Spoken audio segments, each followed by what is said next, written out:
বাংলার এক ছোট্ট গ্রামে বাস করত এক দম্পতি, রায়হান ও শারমিন। তারা খুব সাধারণ জীবনযাপন করত। রায়হান দিনমজুর, প্রতিদিন কষ্ট করে কাজ করত। ঘরে সামান্য আয়, কিন্তু আল্লাহর উপর ভরসা ছিল তাদের অটুট। একদিন কাজ শেষে রায়হান কিছু টাকা পেল। ঘরে ফেরার পথে সে এক ভিখারিকে দেখল। ভিখারি কাঁদতে কাঁদতে বলল, ভাই, আমার 3 দিন ধরে সন্তানরা না খেয়ে আছে, আল্লাহর নামে কিছু দিন। রায়হান কিছুক্ষণ চিন্তা করল, কারণ ঘরে গিয়ে শারমিনের জন্য বাজার করতে হতো। কিন্তু শেষ পর্যন্ত বলল, এটা আমি আল্লাহর জন্য দিলাম, উনি আমাকে রিজিক দেবেন। সে টাকার অর্ধেক ভিখারিকে দিয়ে দিল। একই সময়ে গ্রামের ধনী ব্যবসায়ীও মসজিদে এলেন। তিনি লোক দেখানোর জন্য বড় সরদান ঘোষণা করলেন। গ্রামের লোকেরা হাততালি দিল, সবাই তার প্রশংসা করল। কিন্তু ব্যবসায়ী মনে মনে ভাবলেন, মানুষ যেন আমাকে শ্রদ্ধা করে, আমি যেন নেতা হতে পারি।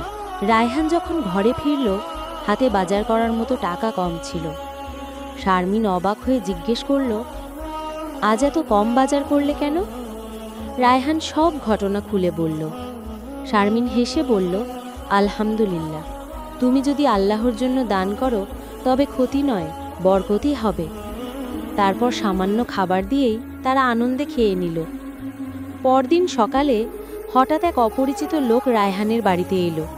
সে জানালো, আমি শহর থেকে এসেছি, আমার কাজে একজন বিশ্বস্ত কর্মীর দরকার। শুনেছি আপনি সৎ ও পরিশ্রমী।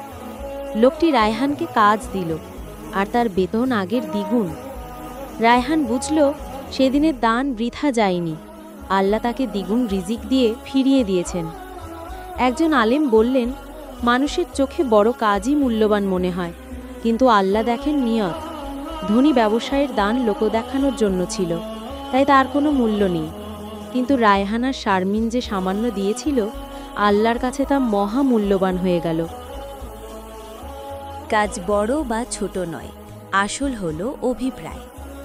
নিঃস্বার্থ নিয়ত আল্লাহর কাছে কবুল হয়। দুনিয়ার সামান্য ত্যাগ আখিরাতে মহা পুরস্কারে রূপ নেয়।